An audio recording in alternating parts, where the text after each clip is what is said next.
എല്ലാ കൂട്ടുകാർക്കും നമസ്കാരം. 9ാം ക്ലാസ്സിലെ ലോസ് ഓഫ് മോഷൻ അല്ലെങ്കിൽ ചലന നിയമങ്ങളെ കുറിച്ചാണ് നമ്മൾ പഠിച്ചുകൊണ്ടിരിക്കുന്നത്. അപ്പോൾ കഴിഞ്ഞ ക്ലാസ്സിൽ നമ്മൾ ഓൾറെഡി എന്ത് ഡിസ്കസ് ചെയ്തായിരുന്നു? ഇനേർഷ്യനെ കുറിച്ച് ഡിസ്കസ് ചെയ്തായിരുന്നു, ജഡത്വത്തിനെ കുറിച്ച് പറഞ്ഞായിരുന്നു.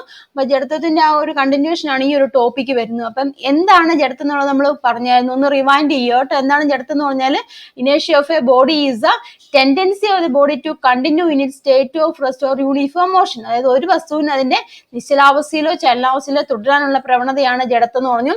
രണ്ട് തരത്തിലുള്ള ജഡത്വം ഉണ്ടെന്ന് പറഞ്ഞു. ഇല്ല, ഏതൊക്കെയാണ്? ഇനേർഷ്യ ഓഫ് മോഷൻ, അല്ലെ ഇനേർഷ്യ ഓഫ് മോഷൻ ഉണ്ട്, അതുപോലെ തന്നെ ഇനേർഷ്യ ഓഫ് റെസ്റ്റ്. ഇത്രയും കാര്യങ്ങൾ പറഞ്ഞായിരുന്നു. ഇനി ഈ ഇനേർഷ്യയും മാസും തമ്മിൽ എന്തെങ്കിലും ബന്ധമുണ്ടോ എന്നാണ് നമ്മൾ ഇനി നോക്കാൻ പോകുന്നത്. അതായത് ഭാരവും ജഡത്വവും തമ്മിൽ എന്തെങ്കിലും ബന്ധമുണ്ടോ? ഒരു വസ്തുവിന്റെ ഭാരം, മാസ്, അതും അതുപോലെ തന്നെ ജഡത്വവും തമ്മിൽ എന്തെങ്കിലും ബന്ധമുണ്ടോ എന്നാണ് നമ്മൾ ഡിസ്കസ് ചെയ്യാൻ പോകുന്നത്. അപ്പൊ അതിനുവേണ്ടി ഇവിടെ ഒരു എക്സ്പെരിമെന്റ് പറഞ്ഞിട്ടുണ്ടോ നോക്കുക കേട്ടോ. അതായത് ഒരു ടേബിളില് രണ്ട് ബോട്ടിൽ എടുത്തിരിക്കുന്നു. അതിൽ ഒരെണ്ണത്തിന്റെ അകത്ത് മണൽ നിറച്ചിരിക്കുന്നു. ഇതിൽ സാൻഡ് കേട്ടോ, മണൽ നിറച്ചിരിക്കുകയാണ്, സാൻഡ് നിറച്ചിട്ടുണ്ട്. രണ്ടാമത്തെ എംറ്റി ബോട്ടിലാണ് കേട്ടോ. അത് രണ്ടും ഒരു പേപ്പറിന് മുകളിലോട്ട് വെക്കുകയാണ്. ആ രണ്ട് ബോട്ടിലും ഒരു പേപ്പറിന് മുകളിലോട്ട് വെച്ചു. മനസ്സിലായല്ലേ? എന്നിട്ട് ഈ പേപ്പർ പെട്ടെന്ന് നമ്മൾ അങ്ങോട്ട് പുറകോട്ട് വലിക്കുവാണ് ഇതിനെ. മനസ്സിലായല്ലോ? അപ്പൊ എന്ത് സംഭവിക്കും? ഈ ചിത്രത്തിൽ കാണുമ്പോൾ തന്നെ മനസ്സിലാക്കാൻ സാധിക്കും. സാൻഡ് നിറച്ച, അല്ലെ, മണ്ണ് നിറച്ച ബോട്ടിൽ അതേപടി അവിടെ നിൽക്കുന്നു. അതേസമയം മണ്ണ് നിറച്ചിട്ടില്ലാത്ത ബോട്ടിൽ ഇങ്ങനെ മറിഞ്ഞു വീഴുന്നു. അല്ലേ? മനസ്സിലായല്ലോ? അപ്പൊ ഇതിൽ നിന്ന് നമുക്ക് എന്ത് മനസ്സിലാക്കാൻ സാധിക്കും? അതായത് സാൻഡ് നിറച്ച, മണ്ണ് നിറച്ച ബോട്ടിൽ നിന്നാണ് മാസ് ഉണ്ട്, അല്ലെ? മാസ് ഉള്ളതുകൊണ്ട് അത് അതിന്റെ സ്റ്റേറ്റ്, അതാണ് സ്റ്റേറ്റ് ഓഫ് റെസ്റ്റ് അല്ലേ ഇരിക്കുന്നത്. അതിന്റെ ആ നിശ്ചലാവസ്ഥയിൽ തന്നെ തുടരാൻ ഒരു ടെൻഡൻസി ഉണ്ട്.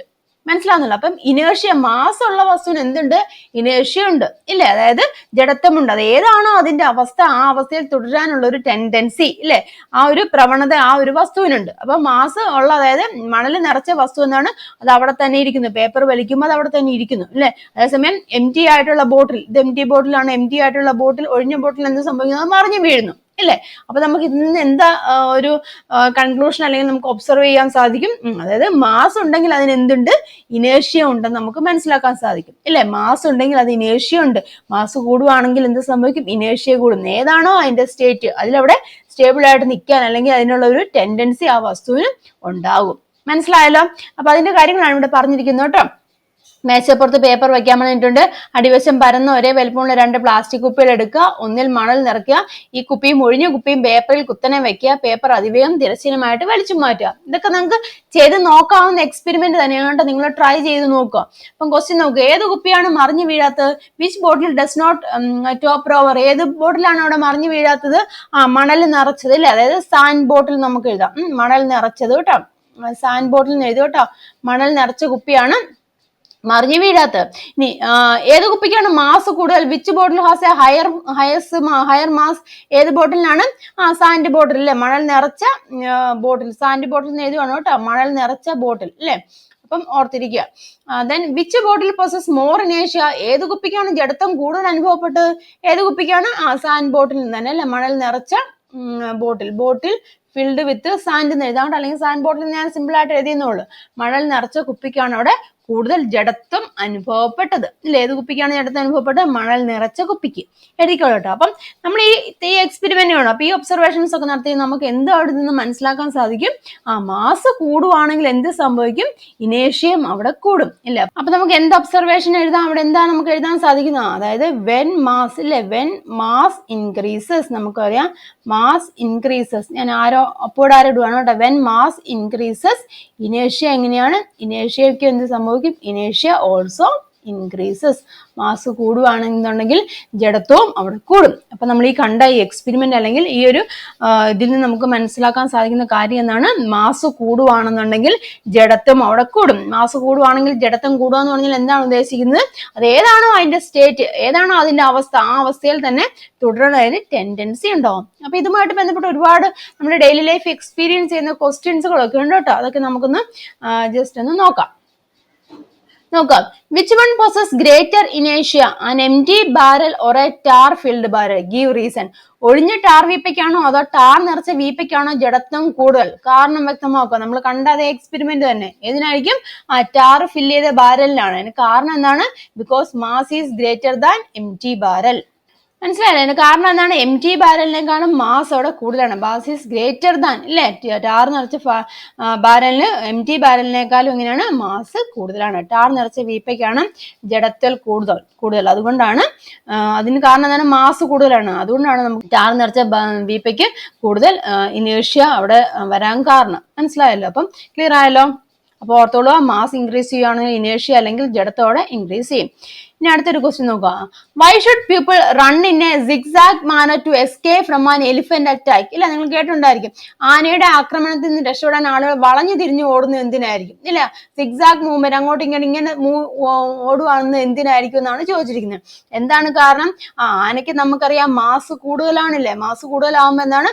ആനയ്ക്ക് ഒരു പർട്ടിക്കുലർ ഡയറക്ഷനിൽ മൂവ് ചെയ്യാനാണ് ഈസി. ഈ സിഗ്സാഗ് മൂവ്മെന്റിൽ ഓടുമ്പം അത്രയ്ക്ക് പെട്ടെന്ന് ഡയറക്ഷൻ മാറ്റാൻ സാധിക്കില്ല ആനയ്ക്ക്, അല്ലെ? അപ്പൊ നേരെ പോവുകയാണെന്നുള്ള ആനയ്ക്ക് സ്പീഡിൽ ഓടാൻ സാധിക്കും. ഇല്ല, നമ്മൾ നേരെ ഓടുവാണെങ്കിൽ ആന എങ്ങനെയാണ്? ആന പിന്തുടരുന്ന നമ്മുടെ പുറകെയാണ് വരുന്നതെങ്കിൽ നേരെ ഓടുവാണെങ്കിൽ ആനയ്ക്ക് ഈസി ആയിട്ട് നേരെ വരാൻ സാധിക്കും. അതേസമയം നമുക്ക് മാസ് കുറവാണല്ലോ, നമുക്ക് മാസ് കുറവാണ്, ഇനേഷ്യ കുറവാണ്. അപ്പൊ നമുക്ക് ഇങ്ങനെ സിഗ്സാഗ് മൂവ്മെന്റ് ഓടാൻ സാധിക്കും. അപ്പൊ ആനയ്ക്ക് എന്താണ്? മാസ് കൂടുതലായതുകൊണ്ട് അത് ഈ ഒരു മൂവ്മെന്റ് തന്നെ, ഇങ്ങോട്ട് പോവാണെങ്കിൽ ഈ ഒരു മൂവ്മെന്റ് തന്നെ തുടരാൻ ടെൻഡൻസി. അപ്പൊ പെട്ടെന്ന് ഇങ്ങോട്ടൊന്ന് ഡൈവേർട്ട് ചെയ്യാൻ അതിന് ഇത്തിരി ബുദ്ധിമുട്ടായിരിക്കും. അപ്പൊ ഇങ്ങനെ സിഗ്സാഗ് മൂവ്മെന്റ് ഓടിക്കഴിഞ്ഞാൽ നമുക്ക് എസ്കേപ്പ് ചെയ്യാൻ സാധിക്കും. മനസ്സിലായല്ലോ? അപ്പൊ നോക്കുക.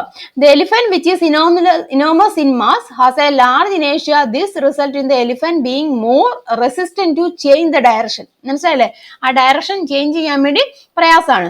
Because humans have much smaller ഇനേഷ്യ, we are able to change direction in ease. The zigzagging would aid one in escaping the elephant faster, assuming he is following your path rather than running in one direction. Elephant നമ്മൾ move ചെയ്യുന്ന ആ direction തന്നെയാണ് elephant move ചെയ്യുന്നത് വരുന്നത്. അപ്പൊ നേരെ ഓടുവാണെന്നുണ്ടെങ്കിൽ elephant ആ നേരെ തന്നെ ഓടും. അപ്പൊ ഈസി ആയിട്ട് അതിന് ഓടി വരാൻ സാധിക്കും. അപ്പം നമ്മളിങ്ങനെ സിഗ്സാഗ് മൂവ്മെന്റ് ഓടുവാണെന്നുണ്ടെങ്കിൽ എലിഫന്റ് ആ സിഗ്സാഗ് മൂവ്മെന്റ് ഫോളോ ചെയ്യാനുള്ള ടെൻഡൻസി ആണുള്ളത്. അപ്പൊ എന്ത് സംഭവിക്കും? അതിന് ആ ഡയറക്ഷൻ ചേഞ്ച് ചെയ്യാൻ ബുദ്ധിമുട്ടായിരിക്കും. മനസ്സിലായല്ലോ? അപ്പൊ ഇനേഷ്യ കൂടുതലായിരുന്നു. അപ്പൊ അതുവഴി നമുക്ക് പെട്ടെന്ന് ഓടി രക്ഷപ്പെടാം. നമുക്ക് പെട്ടെന്ന് ഡയറക്ഷൻ ചേഞ്ച് ചെയ്യാൻ സാധിക്കും. കാരണം നമുക്ക് മാസ് കുറവാണ്, അല്ലെ? മാസ് ആനയെ അപേക്ഷിച്ച് നോക്കുമ്പോൾ മാസ് കുറവാണ്. അതുകൊണ്ട് നമുക്ക് എസ്കേപ്പ് ചെയ്യാൻ സാധിക്കും. ക്ലിയർ ആയല്ലോ?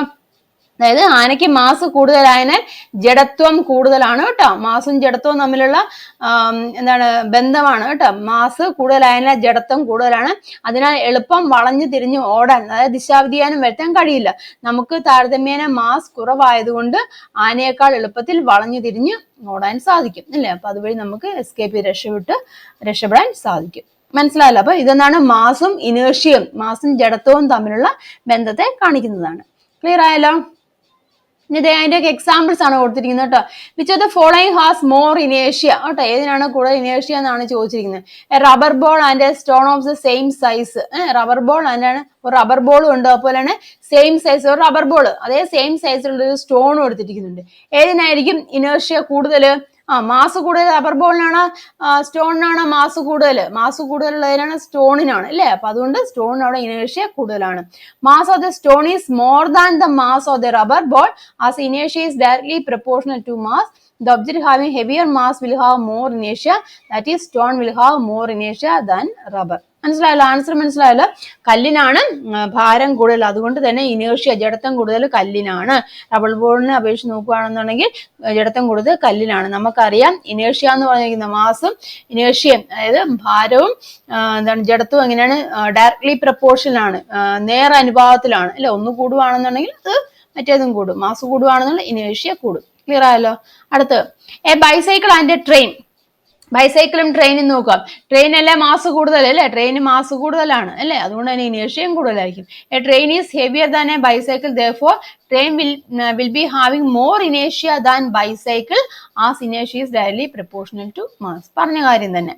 ഇനി 5 rupees coin and a 1 rupee coin. 5 rupees coinum 1 rupee coinum. 5 rupee coin എന്താണ് നമുക്കറിയാം, നമുക്ക് കയ്യിലെടുക്കാൻ പറയാം, ഭാരം കൂടുതലാണ്, അല്ലേ? അപ്പം മാസും ഇനേഷ്യയും ഡയറക്ട്ലി പ്രപ്പോർഷണൽ ആണ്, അല്ലെങ്കിൽ നേർ അനുപാതത്തിലാണ്. മാസും ജഡത്വവും നേർ അനുപാതത്തിലാണ്. അപ്പൊ നമുക്ക് പറയാൻ സാധിക്കും 5 rupees കോയിനാണ് കൂടുതൽ ഇനേഷ്യ എന്നുള്ളത്, അല്ലെ? മാസ് കൂടുവാണെന്നുണ്ടെങ്കിൽ ഇനേഷ്യയും കൂടും, ജഡത്വവും അവിടെ കൂടും. അതാണ് കാരണം.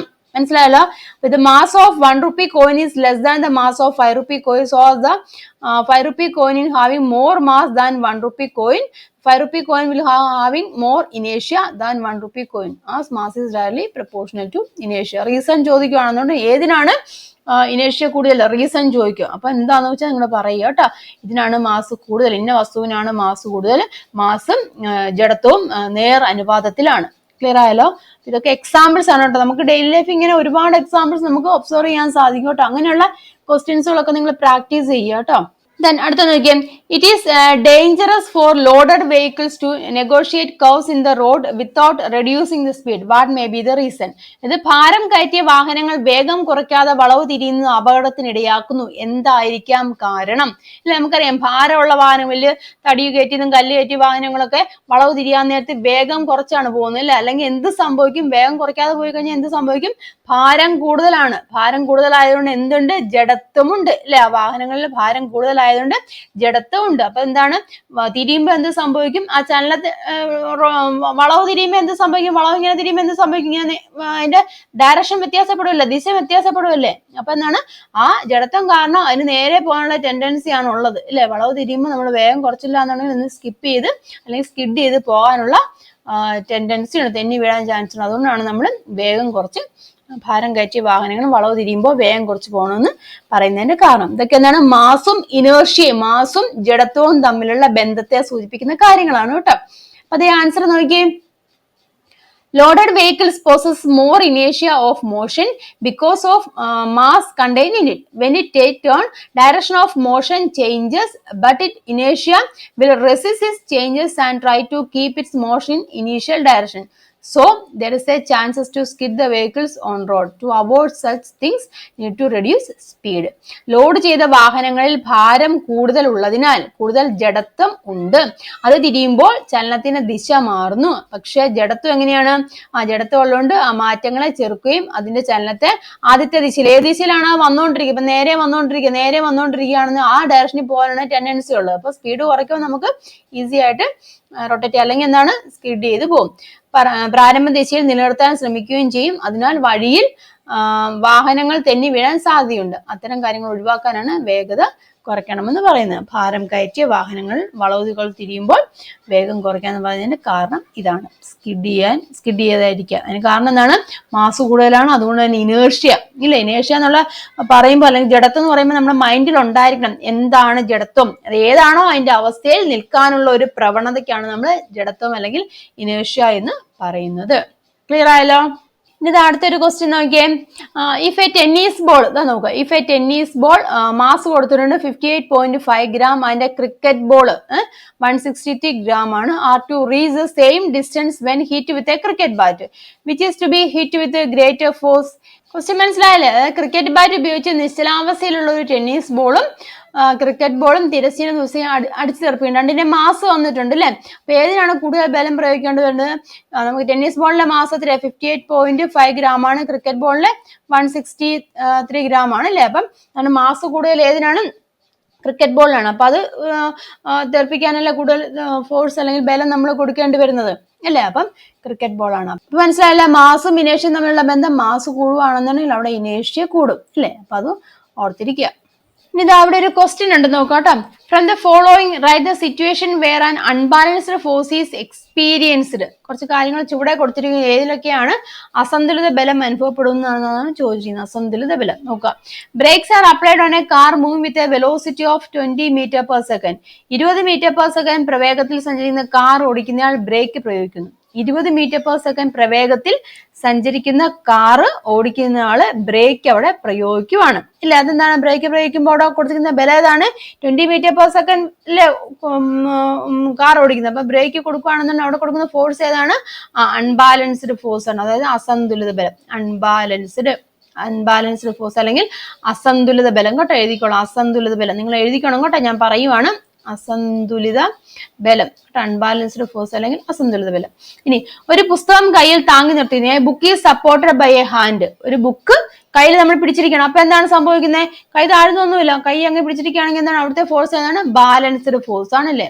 ബാലൻസ്ഡ് ഫോഴ്സ്, അതായത് സന്തുലിത ബലം. ഇനി കൃത്രിമ ഉപഗ്രഹം സമവേഗത്തിൽ സഞ്ചരിക്കുന്നു. an artificial satellite travels with a uniform speed. ഒരു ആർട്ടിഫിഷ്യൽ സാറ്റലൈറ്റ് സമവേഗത്തിൽ അവിടെ സഞ്ചരിക്കുകയാണ്, ഇല്ല? സമവേഗത്തിൽ ആർട്ടിഫിഷ്യൽ സാറ്റലൈറ്റ് അല്ലേ? അപ്പൊ സമവേഗത്തിലാണ് സഞ്ചരിക്കുന്നത്. എങ്ങനെയാണ് അവിടെ അൺബാലൻസ്ഡ് ഫോഴ്സ് ആണ്, അസന്തുലിത ബലമാണ്. അൺബാലൻസ്ഡ് അല്ലെ, അൺബാലൻസ്ഡ് ഫോഴ്സ്, അസന്തുലിത ബലമാണ് അവിടെ ഉപയോഗിച്ചിരിക്കുന്നത്.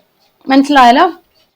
അടുത്തൊരു ക്വസ്റ്റ്യൻ നോക്കട്ടെ. ഈ ഒരു ക്വസ്റ്റ്യൻ ഒക്കെ നമ്മൾ ബാലൻസ്ഡ് ആൻഡ് അൺബാലൻസ്ഡ് ഫോഴ്സ് ഉണ്ടല്ലോ അതിന്റെ കേസിൽ വരുന്നതാണ് കേട്ടോ. ഞാൻ ഈ ഒരു പോർഷനിലേക്ക് ഞാൻ കൂടെ ആഡ് ചെയ്തെന്നേ ഉള്ളൂ കേട്ടോ. അപ്പൊ നോക്കുക, A force of 200 Newton is applied on a body in one direction and another force of 250 Newton in the opposite direction. Calculate the resultant force. ഒരു വസ്തുവിൽ 200 Newton ബലം ഒരു ദിശയിലും 250 Newton ബലം എതിർ ദിശയിലും നൽകിയാൽ പരിണത ബലം കണ്ടുപിടിക്കാനാണ് ചോദിച്ചിരിക്കുന്നത്. അപ്പൊ എങ്ങനെയാണ് കണ്ടുപിടിക്കുന്നത്? 200 Newton അല്ലെ, 200 Newton ഫോഴ്സ് ഒരു സൈഡിലേക്ക് കൊടുത്തു, സപ്പോസ് ഇങ്ങോട്ടാന്ന് വിചാരിച്ചു. ദെൻ 250 Newton അല്ലെ, എതിർ ദിശയിൽ 250 Newton ഇങ്ങോട്ടും കൊടുത്തു, ഇങ്ങോട്ടാന്ന് വിചാരിച്ചു, കൊടുത്തു. പരിണത ബലം കണ്ടുപിടിക്കാൻ, റിസൾട്ടന്റ് ഫോഴ്സ് കണ്ടുപിടിക്കാനാണ് ചോദിച്ചിരിക്കുന്നത്. അപ്പൊ നമുക്ക് ഏതെങ്കിലും ഓർണം, ഇത് ഞാൻ പോസിറ്റീവ് ആയിട്ട് എടുത്തു, ഇത് നെഗറ്റീവ് ആയിട്ട് എടുത്തു, ഇല്ല. അപ്പൊ എങ്ങനെയാലും റിസൾട്ടന്റ് ഫോഴ്സ് എന്ന് പറഞ്ഞിരിക്കുന്നത് എങ്ങനെയായിട്ട് എടുക്കാം? അപ്പൊ ഈ ഫോഴ്സിനെ ഞാൻ F1 എന്നും എടുത്തു, ഇതിനെ ഞാൻ F2 എന്നും എടുത്തു. അപ്പൊ റിസൾട്ടന്റ് ഫോഴ്സ് എന്ന് വെച്ചാൽ F ആയിട്ട് എടുക്കണം. F is equal to F1 plus F2 ആണ് റിസൾട്ടന്റ് ഫോഴ്സ്, അല്ലേ? അപ്പൊ F1 എന്ന് പറഞ്ഞാൽ 200 ആണ്, F2 എന്ന് വെച്ചാൽ ഡയറക്ഷൻ മാറി, അല്ലേ? -250 വന്നു. അപ്പൊ എത്രയും that is equal to -50 newton, അല്ലെ? -50 ന്യൂട്ടൺ ഫോഴ്സ് എന്ന് കിട്ടി. പരിണത ബലം എത്ര കിട്ടി? -50 ന്യൂട്ടൺ കിട്ടി. ഇനി വസ്തു ചലിക്കുമെങ്കിൽ അത് ഏത് ദിശയിലായിരിക്കും? വസ്തു ചലിച്ചുകൊണ്ടിരിക്കുക, ഏത് ദിശയിലായിരിക്കും? What is the direction of the motion? എങ്ങോട്ടായിരിക്കും? അതായത് 250 ന്യൂട്ടൺ, അല്ലെ? Move in the direction of 250 newton direction. അപ്പൊ നമുക്ക് എങ്ങനെ പറയാം? മൂവിങ്, അല്ലെ? Moving in the direction of 250 newton force. അതായത് 250 ന്യൂട്ടൺ ഫോഴ്സ് കൊടുത്ത ദിശയിലേക്കായിരിക്കും വസ്തു ചലിക്കുന്നത്. ശരിയല്ലേ? അപ്പൊ ഓർത്തോളൂ കേട്ടോ, ഇതൊക്കെ ബാലൻസ്ഡ് അൺബാലൻസ്ഡ് ആയിട്ട് ബന്ധപ്പെട്ട കാര്യങ്ങളാണ്. ക്ലിയർ ആയല്ലോ? അപ്പൊ ഈ ക്വസ്റ്റ്യൻസ് ഒക്കെ മനസ്സിലായല്ലോ. അപ്പൊ ഇതിൽ ഇനേർഷ്യയായിട്ട് ബന്ധപ്പെട്ട ക്വസ്റ്റ്യൻസുകൾ ഉണ്ടായിരുന്നു, അതുപോലെ തന്നെ ബാലൻസ്ഡ് ഫോഴ്സ് അൺബാലൻസ്ഡ് ഫോഴ്സുമായിട്ട് ബന്ധപ്പെട്ട ക്വസ്റ്റ്യൻസുകളുണ്ട്. ഇനേർഷ്യ മാസ് നമ്മൾ റിലേഷനെ കാണിക്കുന്ന ക്വസ്റ്റ്യൻസുകളുണ്ട് കേട്ടോ. ചെറിയൊരു സെക്ഷൻ ആണ്. അപ്പം പ്രധാനമായിട്ട് ഓർക്കേണ്ട ഒരു കാര്യം എന്ന് വെച്ചാൽ മാസും ഇനേർഷ്യയും തമ്മിൽ റിലേഷൻ ആണ്. മാസ് കൂടുകയാണെന്നുണ്ടെങ്കിൽ ഇനേർഷ്യ കൂടും. അതായത് എങ്ങനെയാണ്? ഡയറക്റ്റ്ലി പ്രപ്പോർഷണൽ ആണെന്ന് പറയാം. മാസും ഇനേർഷ്യ, മാസും ജഡത്വം എങ്ങനെയാണ്? ഡയറക്റ്റ്ലി പ്രപ്പോർഷണൽ ആണ്, നേർ അനുപാതത്തിലാന്ന് പറയാം. ഒന്ന് കൂടുവാണെങ്കിൽ മറ്റേതും കൂടും, കുറയുവാണെന്നുണ്ടെങ്കിൽ മറ്റേതും കുറയും കേട്ടോ. അപ്പൊ അതുമായിട്ട് ബന്ധപ്പെട്ട ക്വസ്റ്റ്യൻസുകൾ കേട്ടോ. ഇതൊക്കെ മിക്കപ്പോഴും ചോദിക്കുന്നതാണ് കേട്ടോ. റീസൺ എന്താണെന്ന് ചോദിക്കും. എല്ലാം ഒരേ പാറ്റേണിലുള്ളത് തന്നെയാണ്. അപ്പൊ നിങ്ങളത് മനസ്സിലാക്കി എഴുതുക, കാര്യങ്ങൾ മനസ്സിലാക്കി പഠിക്കുക കേട്ടോ. പിന്നെ ഈ ചെയ്ത ക്വസ്റ്റ്യൻസുകളും കേട്ടോ, ഇത് നമ്മൾ കഴിഞ്ഞ ഒരു സെക്ഷനിൽ വരുന്നതാണ്, ഞാൻ ഒരു വീഡിയോയിൽ ഉൾപ്പെടുത്തിയെന്നുള്ളൂ കേട്ടോ. അപ്പൊ അതും കൂടി ഒക്കെ ഒന്ന് നോക്കിക്കോളൂ, പഠിച്ചോളൂ കേട്ടോ. അപ്പൊ ക്ലിയർ ആയല്ലോ? അപ്പം മലയാളം മീഡിയത്തിലുള്ള കുട്ടികൾ പറയുന്നത് കേട്ട് എഴുതിയെടുക്കുക കേട്ടോ. അപ്പം അതനുസരിച്ച് കാര്യങ്ങളൊക്കെ പഠിക്കുക. അപ്പൊ ഈ ഒരു ചെറിയ ക്ലാസ് എല്ലാവർക്കും മനസ്സിലായെന്ന് വിശ്വസിക്കുന്നു. മെയിൻ ആയിട്ട് നമ്മൾ പഠിച്ചത് മാസും ജഡത്വവും തമ്മിലുള്ള റിലേഷൻ ആണ്, മാസും ഇനേർഷ്യയും തമ്മിലുള്ള റിലേഷൻ ആണ്. മനസ്സിലാക്കിക്കൊള്ളുക, പഠിച്ചോളുക, ക്വസ്റ്റ്യൻസുകളൊക്കെ ആൻസർ ചെയ്യുക. പിന്നെ ബാക്കി സെക്ഷനും കൂടെ ആയിട്ട് നമുക്ക് അടുത്ത ക്ലാസ്സിൽ കാണാം. മാക്സിമം ഫ്രണ്ട്സിലേക്ക് ഷെയർ ചെയ്യണം കേട്ടോ. ലൈക്ക് ചെയ്യുക, നിങ്ങൾ കമന്റ് പറയുക, അഭിപ്രായങ്ങളൊക്കെ കമന്റ് ചെയ്യുക. ദെൻ നമുക്കിന്റെ ബാക്കി പാട്ടുമായിട്ട് അടുത്ത വീഡിയോയിൽ കാണാം. അപ്പൊ അതുവരേക്കും എല്ലാവർക്കും നന്ദി, നമസ്കാരം, താങ്ക് യു.